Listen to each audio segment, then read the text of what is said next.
Good day, this is Dimitri Lascaris coming to you from London, Canada, on March 6, 2026 for Reason to Resist. Last night, Iranian missiles rained down on Tel Aviv and other parts of the genocidal entity, leaving a trail of destruction.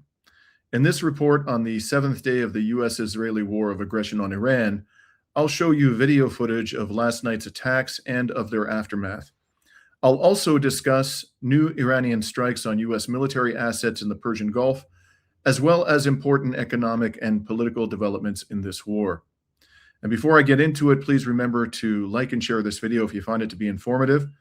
And if you're not already a subscriber, please become a member of our rapidly expanding subscriber base and help us to expand the reach of our unapologetic resistance journalism. So with that, let's begin. Last night, the Iranian Revolutionary Guard Corps reported that it fired at Israel for the very first time one of the heavyweight missiles in its arsenal. The missile is called the Khorramshahr-4 ballistic missile, and it looks like this. According to the IRGC, it fired these missiles at the Israeli Air Force's 27th Air Base, located at the airport known as Ben Gurion in Tel Aviv.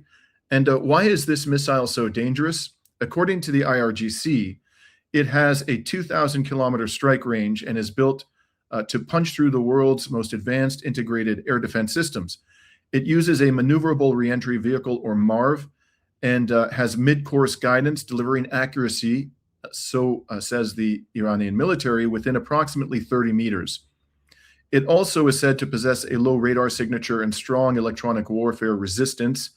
It is powered to reach the stunning speed of Mach 16 outside the atmosphere and Mach 8 inside the atmosphere, cutting flight time down to roughly 10 to 12 minutes.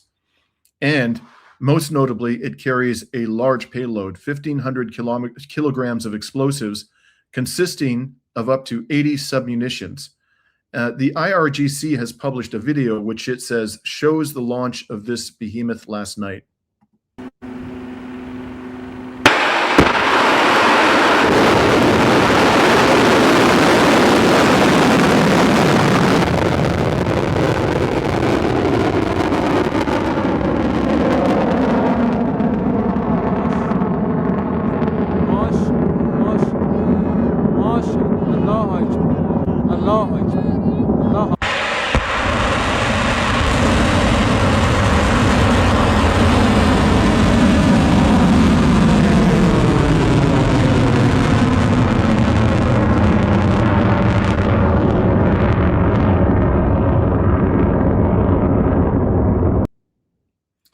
Now, as I mentioned, this ballistic missile can disperse up to 80 submunitions. And last night, indeed, numerous videos emerged of what appeared to be a shower of warheads descending down upon Tel Aviv. And here's one of those videos.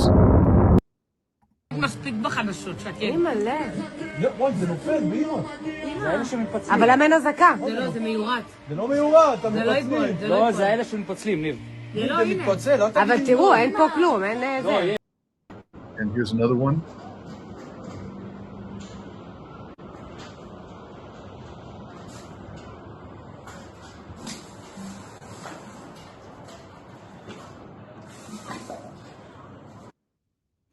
You notice there's little, if any, evidence that that shower of warheads or submunitions was encountering interceptor missiles fired from the ground.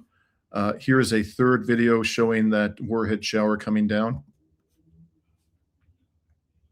And as you can see, there's no apparent air defense activity in this video clip.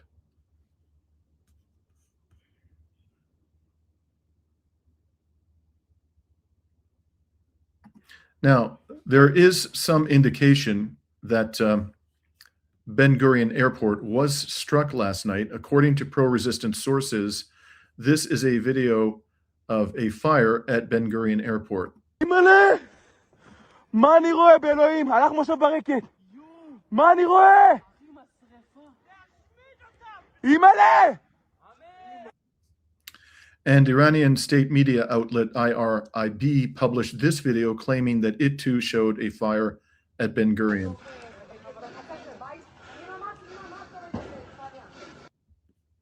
Now, interestingly, Jerusalem Post published an article indicating that there were some problems at Ben Gurion yesterday.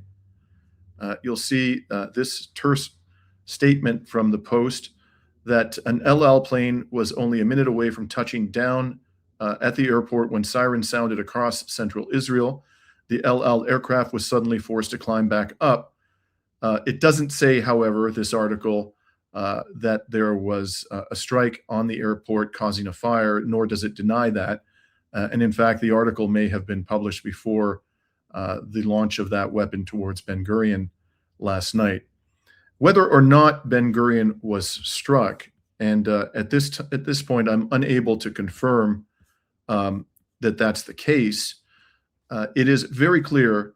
There is abundant evidence, in fact, that Tel Aviv was hit hard last night. Now, before I show you that evidence, the IRGC reported that it launched another wave of missiles at Israel this morning. This, it said, was its 22nd wave. And here is the video that it published in concert with that announcement.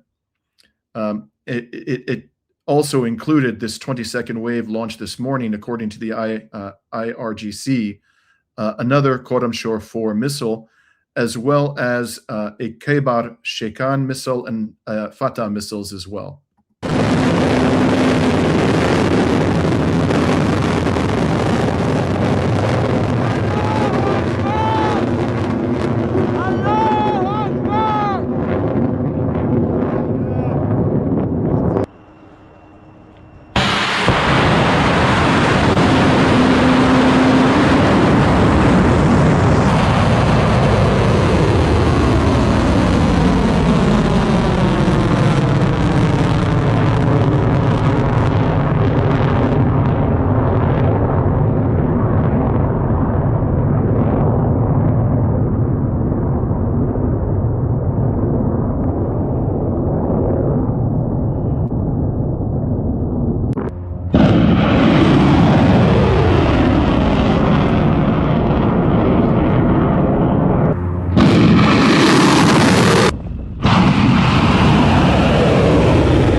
Now, in addition, the IRGC published this morning video footage of what it said was a launch of suicide drones towards the genocidal entity.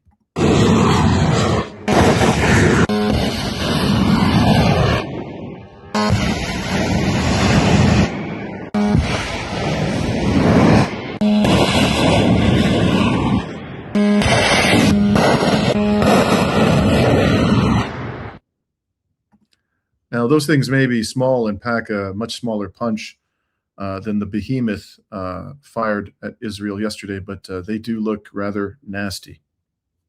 I'll share with you a report issued from a blast site in Tel Aviv earlier this week at the outset of this war of aggression by an Irish reporter. It had previously escaped my attention, but it does provide useful information about the scale of the destruction being inflicted upon Tel Aviv by these Iranian missile strikes. I've just arrived at an impact site where an Iranian missile hit earlier today, and you can see a massive crater right there behind me. And rescue workers still searching for people possibly missing under the rubble, and you can get an idea of how massive that blast must have been. If you look up there, this was a car that was propelled up there. This was by far the most significant impact today since Iran began retaliating after Israel and the US began attacking Iran this morning. Apparently, Israel is so technologically advanced that it's the first country in the world to have developed flying automobiles. Now, here's some video of Israeli firefighters tackling a blaze caused by one of last night's strikes. תיקח מהגג, תיקח 3 סטולים, תפרוס לכיוון ההוא מסביב. כן. אספקה לרכב.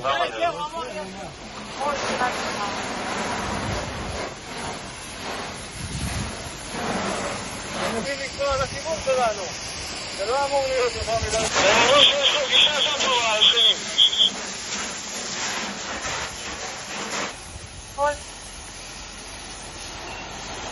עכשיו בי ארבע אחד.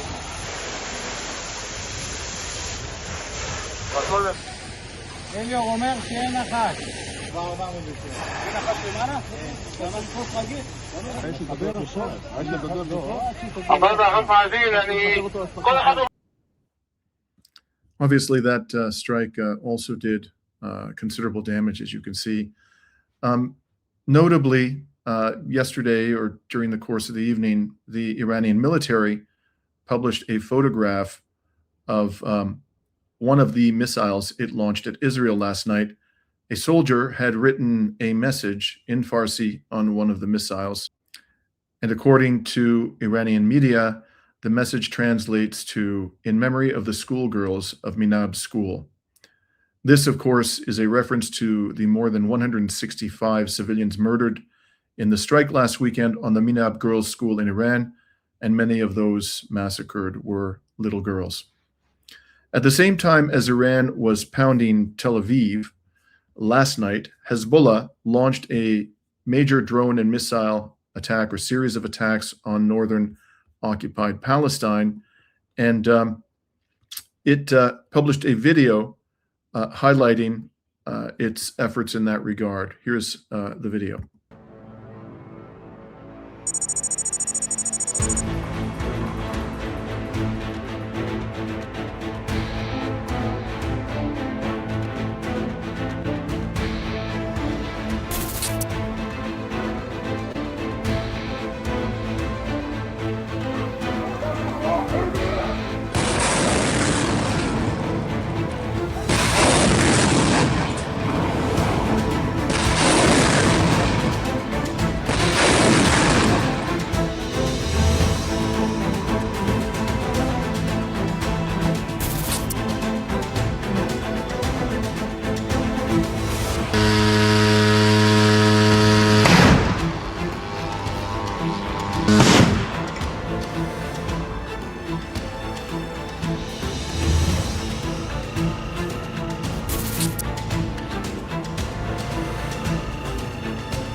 Now, I just want to pause there before you see the rest of this video. That obviously is a sizable pair of missiles. These are not small rockets.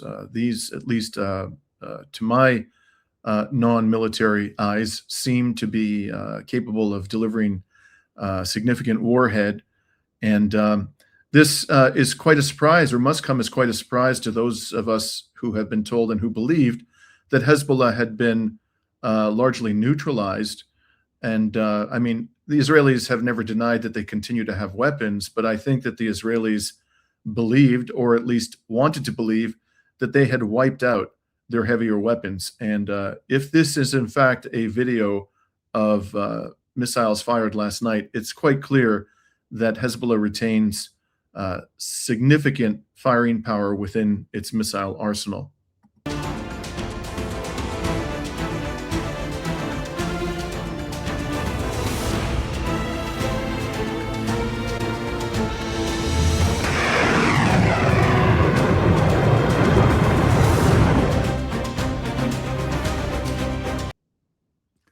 Now, on X, I came across this interesting commentary about what is happening on the northern border of occupied Palestine from a gentleman by the name of João Gerardo. And he comments that the early alarm warning are each day closer to the Iranian missiles hit because the lack of early radar destroyed an American bases across the Middle East. He's monitoring timing of early alarm warning, and it's 1 to 2 minutes from Iranian missile arrivals. It was previously, before the destruction of those radars, 5 to 15 minutes. And then he says this: Hezbollah are using drones and rockets to document, trap, and map defense systems located. I think the chaos may reach before 12 days this time. And of course, any intelligence gathered about the location of those defense systems is going to be conveyed to the Iranian missile forces, who have a better capability to actually destroy those defense systems. But he's obviously pointing out here that these drone and missile launches are adding to the rate at which Israel's already low stocks of interceptor missiles are being depleted. And his final comment is, Iran are using the jet-powered drones Hadid 110 now. It will be ugly from now on. So presumably those jet-powered drones travel at significantly higher speeds than most of the drones that they have been employing up until this point in time. Now, not only is the Lebanese resistance firing numerous salvos of drones and missiles into occupied Palestine on a daily basis, but in addition, they are inflicting casualties on Israel's ground forces. They have, for example, reported, along with some video evidence, the Lebanese resistance, that they have taken out 4 Merkava tanks within the past 6 days or so. And a report appeared in the Israeli media yesterday that 2 Israeli terrorists were, one was actually killed, an officer in the Israeli military, and another was seriously wounded in ground fighting on the border between Lebanon and occupied Palestine.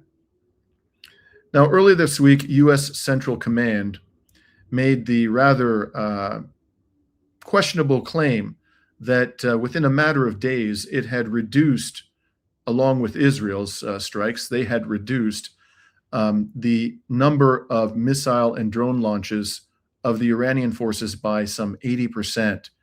And here you can see the claim being made by the war criminal, U.S. General Dan Kane. Trump and his Secretary of War, Hegseth, like to refer to him as Raising Cain. They think that's really funny. And only 4 days after this war criminal launched this war of aggression, he made the boastful claim about the 80% reduction. But after last night's destruction, the war criminal may have to revise his assessment about the efficacy of the strikes by Israel and the United States on Iran's missile and drone forces. Now, since I'm on the subject of U.S.-Israeli war crimes, Reuters has been told by 2 U.S. officials that U.S. military investigators believe it to be likely that it was the U.S. military that destroyed the Minab Girls' School. You can see here, this is a Guardian article published today, which is relating the core facts of the Reuters article, which is behind a paywall. And you'll see at the bottom, first paragraph of the article, military investigators believe it's likely that U.S. forces were responsible for an apparent strike on an Iranian girls' school that killed scores of children on Saturday, but have not yet reached a final conclusion, according to U.S. officials. If, in fact, it is determined that the U.S. did commit this atrocity, certainly it would be naive of us to expect there to be any real accountability for the perpetrators of this crime. After all, U.S. Secretary of War Pete Hegseth has gone full Satan. Just wait. The amount of combat power that's still flowing, that's still coming, that we'll be able to project over Iran is a multiples of what it currently is right now when you add up our capabilities and those of the Israeli Defense Forces. And we have no shortage of authorities. The Admiral knows we have clear objectives with maximum authorities on the battlefield. The dumb, politically correct wars of the past were the opposite of what we're doing here. They had vague objectives with restrictive, minimalist rules of engagement. No more. Our authorities, his authorities, CENTCOM's authorities through the president and myself are maxed out. Our capabilities are overwhelming and gathering still, as are those of our Israeli partners. Our munitions are full up, and our will is ironclad, which means our timeline is ours and ours alone to control. As long as it takes to ensure the United States of America achieves these objectives. And as we flow more forces, and as we flow more capabilities, and as our munitions as we're flying over the top, have even more devastating effects. We set the tempo, we set the timeline, led by the commander on the ground. Our ear is to the ground to listen to Admiral Cooper. What he needs and what he needs, he will get. We are built for this fight, and we are in it to win it. Now, imagine describing the US-backed genocide in Gaza as politically correct. Imagine describing the criminal war of aggression on Iraq, which killed, by the most credible estimates, hundreds of thousands, if not in excess of 1 million innocent Iraqis. Imagine describing that as politically correct. Or how about the destruction of Libya, or the napalming of civilians, the mass bombardment of civilians in Laos, Cambodia, and Vietnam in the 1960s and the 1970s, or the torture that was carried out at Abu Ghraib prison in Iraq, or at Guantanamo under the Bush administration. That is what this satanic character regards as politically correct. Now, none of this psychotic ranting by Hegseth appears to have impressed the Iranian people. All over Iran, massive government protests continue to take place, in which millions of Iranians are expressing not only their support for the government, but are also urging the government to exact revenge for what these criminals are doing to their country. Here is a video, a brief clip from one such massive protest.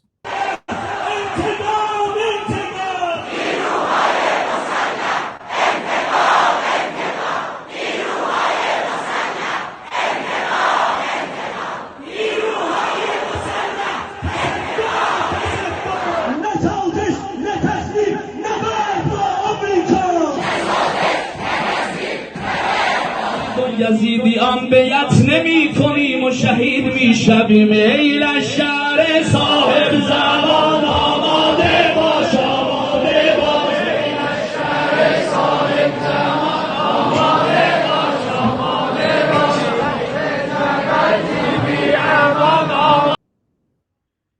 And here's another video of a different demonstration in favor of the government and condemning the U.S.-Israeli attacks on the country.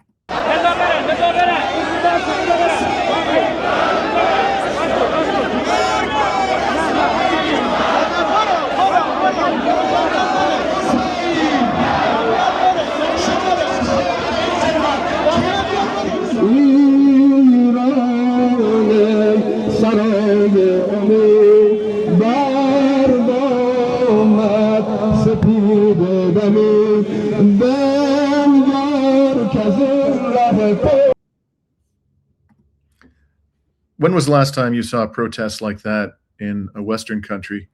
I have to go back many years to think of something that was comparable.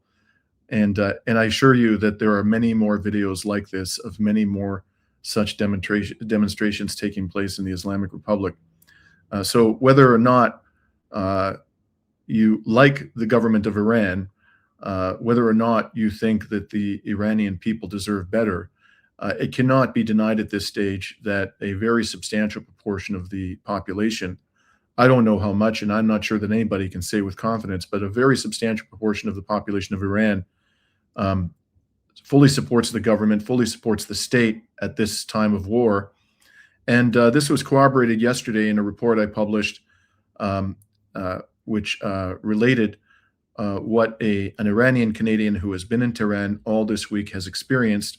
Her name is Sarah Sagai. If you haven't watched that report and you're interested to hear her personal reflections about what she's witnessed, she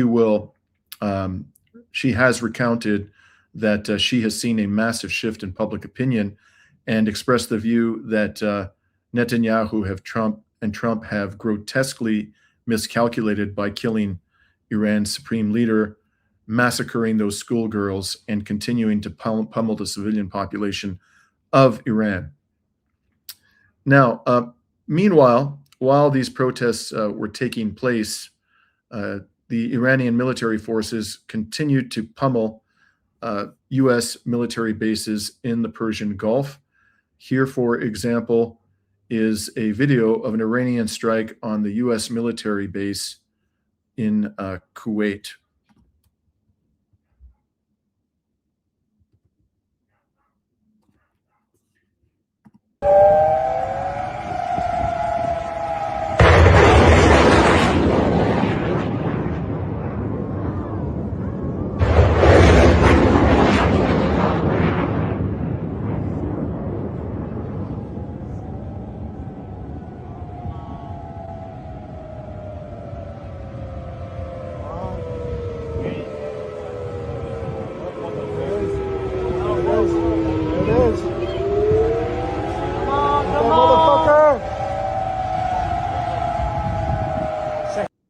So just stopping there, what you're hearing in the background, I believe, are U.S. soldiers who are in a bunker watching the air defense systems try to take out the incoming missile. You've seen 2 interceptors go up, and they're cheering on the interceptors, hoping that it's going to take out the Iranian missile. Come on.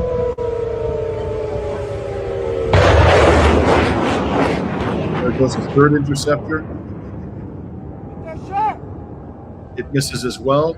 Oh, fuck!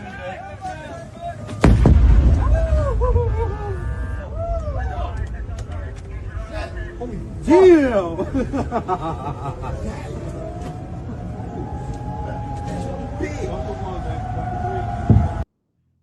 So did you hear that sinister laugh, folks? They were cheering for the interceptors to take out the missile, and then somehow, found it delightful that they failed to do so and delivered quite a severe blow to that military base. No. I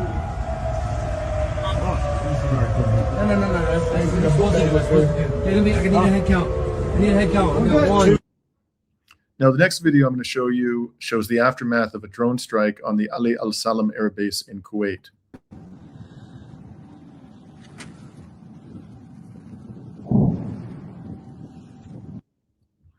Now, in addition to all of that, certainly the other so-called allies of the United States in the Gulf are continue to take a beating.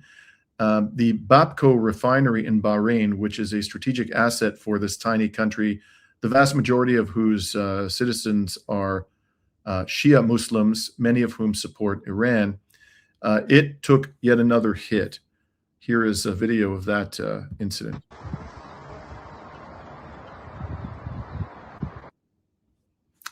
And here's more footage of the aftermath of a drone strike on Bapco.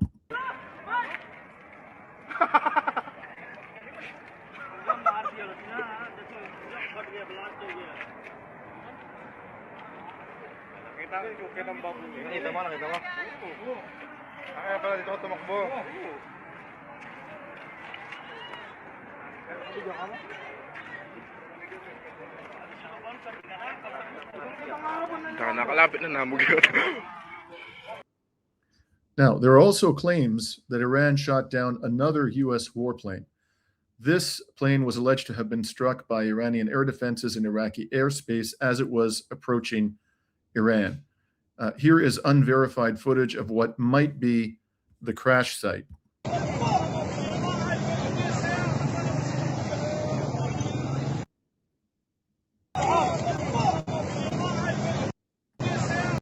See right there, there's debris burning on the ground. Again, I cannot confirm that that is in fact the crash site of a U.S. warplane, but there is more information suggesting that in fact one of these warplanes was taken down. So here is a video which reportedly shows the pilot or one of the pilots of that warplane after having ejected, coming down with a parachute. يكرم الله نازل بوشنقال هذا شوف راح نواجه على خواجه بسكول هسه وين نازل بعد اخوك وين؟ طالع باراشوت وطاير بالجو. And the Iranian military has published footage of what it says are its air defenses engaging with the U.S. warplane. Maybe not this particular warplane, or maybe it is. And here's that footage.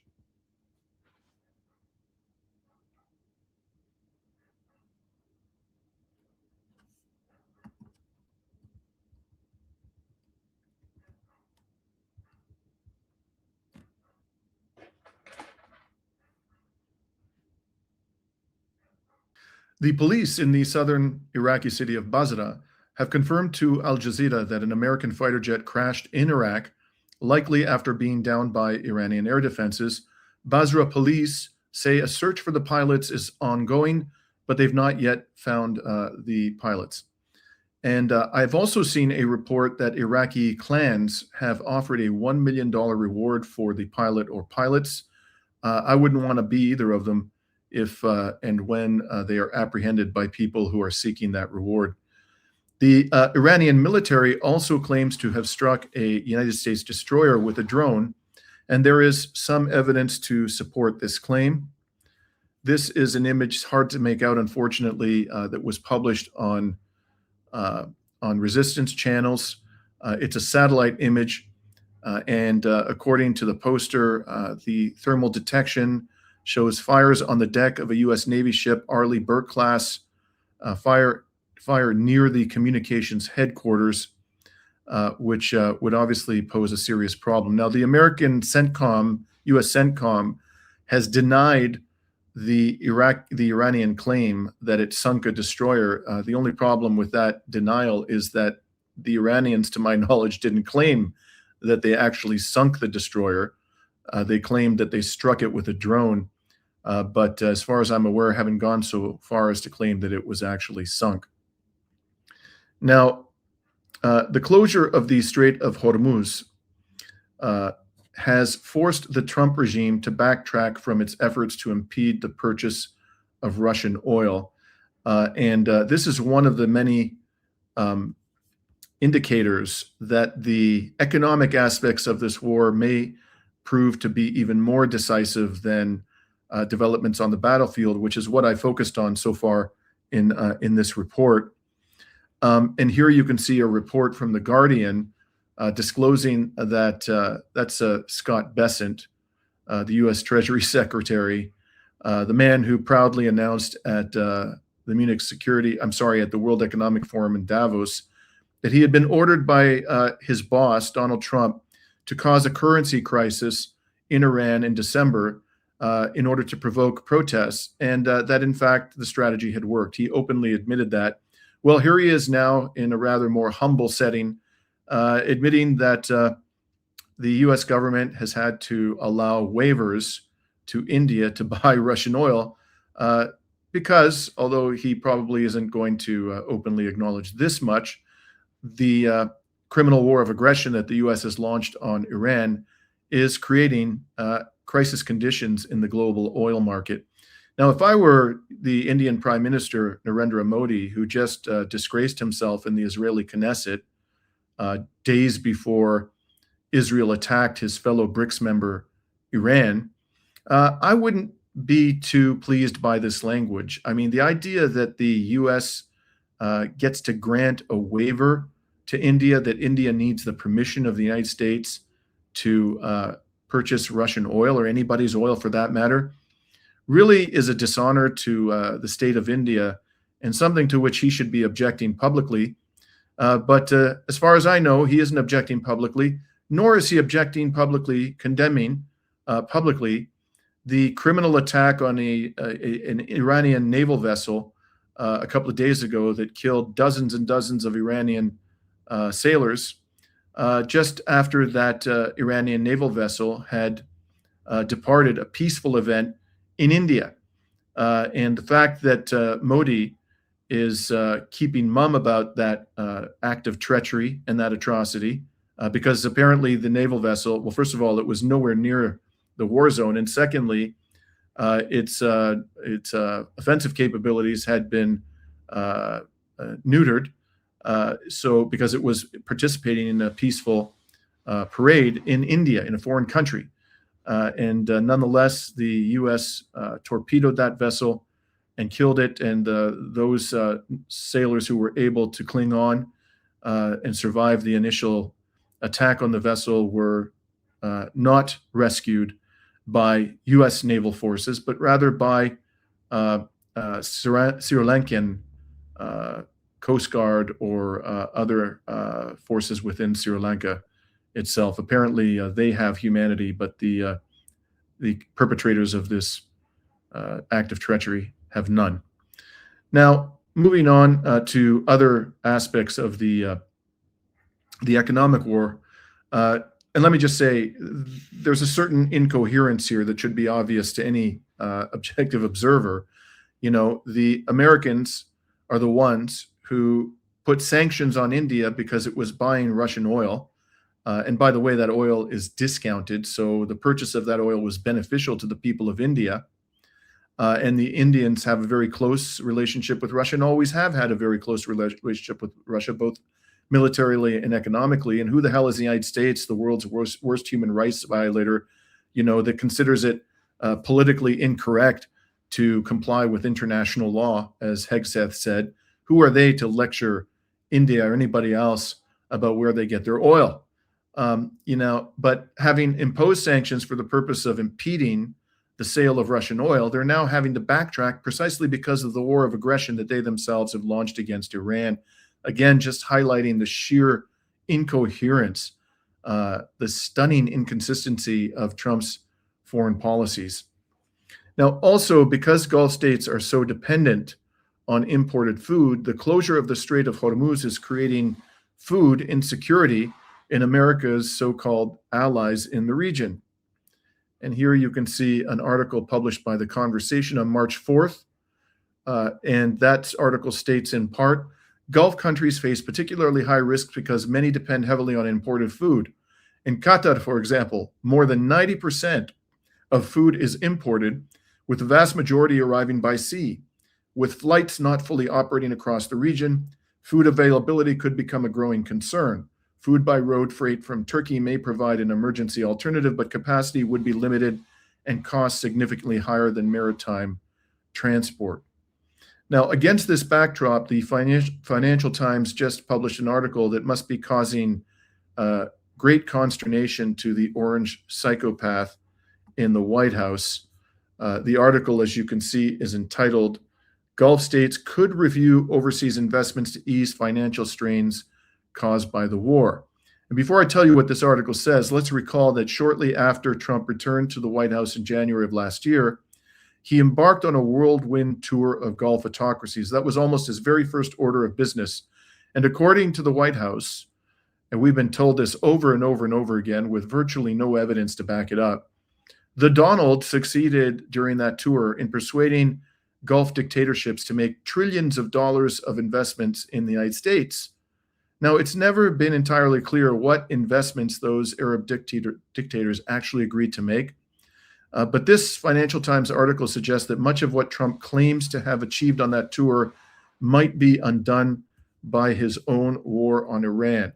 And the article says as follows: 3 of the 4 big Gulf economies, according to an official with knowledge of the matter, and namely those, the economies of Saudi Arabia, the UAE, Kuwait, and Qatar, had jointly discussed the strains being put on their budget and economies, but they declined to name the states. A number of Gulf countries have begun an internal review to determine whether force majeure clauses can be invoked in current contracts, while also reviewing current and future investment commitments in order to alleviate some of the anticipated economic strain from the current war, the official said, especially if the war and related expenses continue at the same pace, according to this same official. A force majeure is basically a provision in a contract which provides that the contracts are null and void in the event of an act of God, some unforeseen event, some catastrophe that makes the performance of the contract impossible or unduly onerous. So the article goes on. The officials added that the move was a precautionary measure that was the result of, quote, the budget strains these countries are facing due to reduced income from energy due to the slowdown in output or the inability to ship, and from the tourism and aviation sectors, in addition to the increase in defense spending. Just pausing there, sounds like an all-around fiscal disaster for these countries. And then the article continues, an advisor to a Gulf government said the prospect of an investment review by wealthy states had caught the White House's attention. No kidding. They managed some of the world's largest and most active sovereign wealth funds in Saudi Arabia, the UAE, and Qatar last year pledged to invest hundreds of billions of dollars in the U.S. after Trump visited the region. They are also big backers of sporting events around the world and have all been investing heavily domestically to develop their nations and diversify their economies. Any move that affects investments in the U.S. or other Western states may raise the pressure on Trump to seek a diplomatic strategy to bring the war to an end. The oil-rich Gulf states have been dragged into the conflict that the U.S. and Israel launched against Iran, with Tehran unleashing a ferocious response against Washington's regional allies. The war has caused shipping traffic to slow to a halt through the Strait of Hormuz, the crucial waterway through which a fifth of the world's oil and gas passes, with at least 10 tankers being stuck in the Gulf. Now, or struck, I should say. It's interesting that the Financial Times, which is no friend whatsoever to the government of Iran and is in normal circumstances fanatically neoconservative and pro-war, is admitting that the response of Tehran to this war, which was launched, as it admits, by the United States and Israel, is ferocious.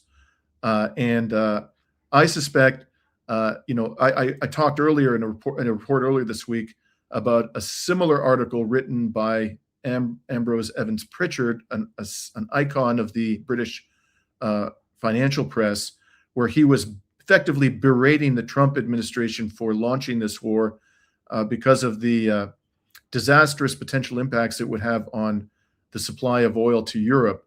So I think the Europeans, and the British in particular, perhaps, are feeling a lot of heat right now because this thing could have a very negative impact upon them, while securing none of the West's longstanding aims with respect to the Islamic Republic of Iran. Now, finally, in a sign of Trump's growing desperation, he's now calling on Iranian and Iraqi Kurds to rise up against the Iranian government. Trump seems to have forgotten that only a few weeks ago, his regime betrayed the Kurdish people in Syria. And I put up here an article from January 18th in The Guardian. They talk about the betrayal of the Kurdish forces in the parts of the country of Syria that had been held by them, controlled by them for something in the range of a decade. And that all came to an end, or largely came to an end, when in January, the terrorist proxy of the United States and Israel in Damascus, al-Jolani, who now calls himself Ahmed al-Shara, in a rebranding exercise, when he sent his forces to attack the Kurds in the north of the country and dislodge them from areas that they had held for some time. So they were clearly, for a very long time, the Kurdish forces in Syria aligned with the United States and with Israel, which oftentimes lionized them. But when it became expedient, for whatever reason, for al-Jolani and his forces, his jihadi forces, to assert control over those areas controlled by the Kurds, Washington, although it had issued some mealy-mouthed statement of concern, did nothing whatsoever to restrain al-Jolani. It could have stopped him. It had ample ability to do that, ample leverage, ample military forces in the region, but it just let the Damascus send in the thugs to dislodge the Kurds. So with that as history, we're only going back here to January. You'd have to be pretty damn foolish if you're a Kurd to accept Donald Trump's invitation to accede to his admonition to rise up against the Iranian government. And I suspect, folks, that if in fact the Trump regime manages to provoke some kind of an incursion inside Iran, and in any part of Iran, whether it be a part where Kurdish Iranians are concentrated or any other part, it isn't going to be because people have entered into the country with the goal of liberating the Iranian people and restoring democracy to the Iranian people. If there's any kind of an infiltration into Iran by armed opponents of the Iranian government, you can be damn sure that a huge proportion of it is going to be made up of mercenaries, and probably a significant percentage of them will also be ISIS types and Al-Qaeda types, who for many years have in fact worked with the objective, or in furtherance of the agenda of the United States and Israel in West Asia, even though they have been characterized by the corporate media and the political elites in the West as a mortal threat to all that we hold dear here in the West. They have, in fact, proven time and again to be quite useful to Washington and Tel Aviv. I don't think, by the way, that this is going to succeed. And if anybody is foolish enough to try to enter the country and spark some sort of an uprising based on prior unsuccessful attempts to overthrow the Iranian government in that way, you can expect that any such attempt is going to be put down forcefully by Iranian security forces. But here we are. The Donald at this stage is flailing around looking for some way to achieve his cherished goal of regime change. And in the process is revealing yet again that the United States military has absolutely no stomach for a major ground war.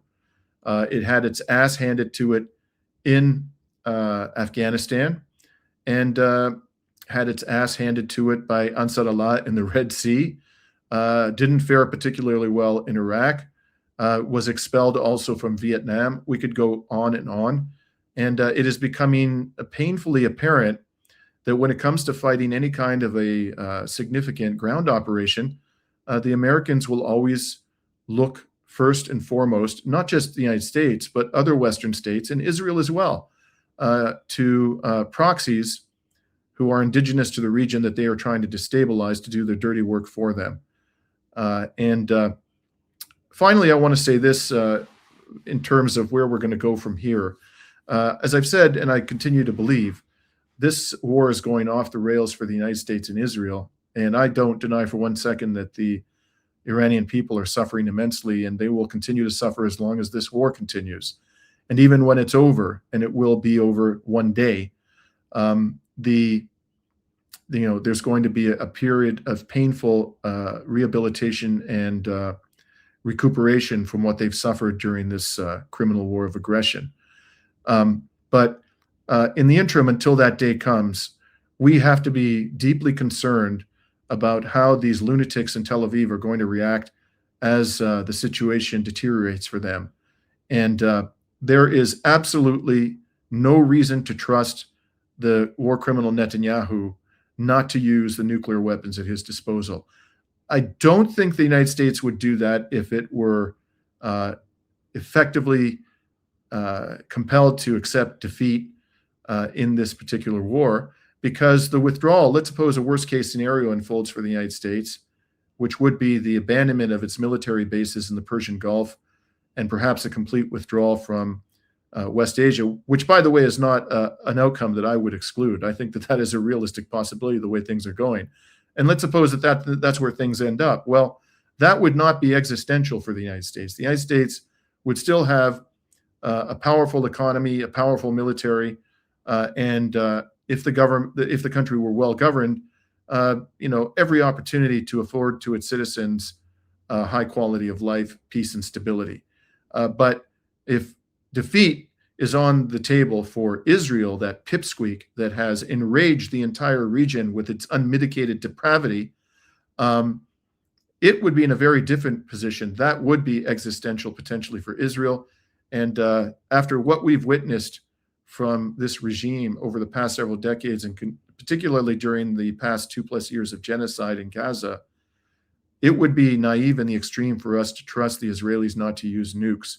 So the challenge for the Iranians will be to inflict enough pain on Israel that it is deterred from doing this again, but not so much pain that Netanyahu and the lunatics around him decide that they're going to nuke Iran. That is, as I say, an extraordinary danger. And I'd go so far as to assert that we are probably at this point in the history of nuclear weapons as close to a nuclear exchange as we have ever been. And, probably what makes this more dangerous than anything else is that Iran doesn't have the capacity to strike back, which makes this particularly enticing to the Israelis, I would think, the prospect of using nuclear weapons in order to avoid a defeat. And so I'm going to throw out there a proposal.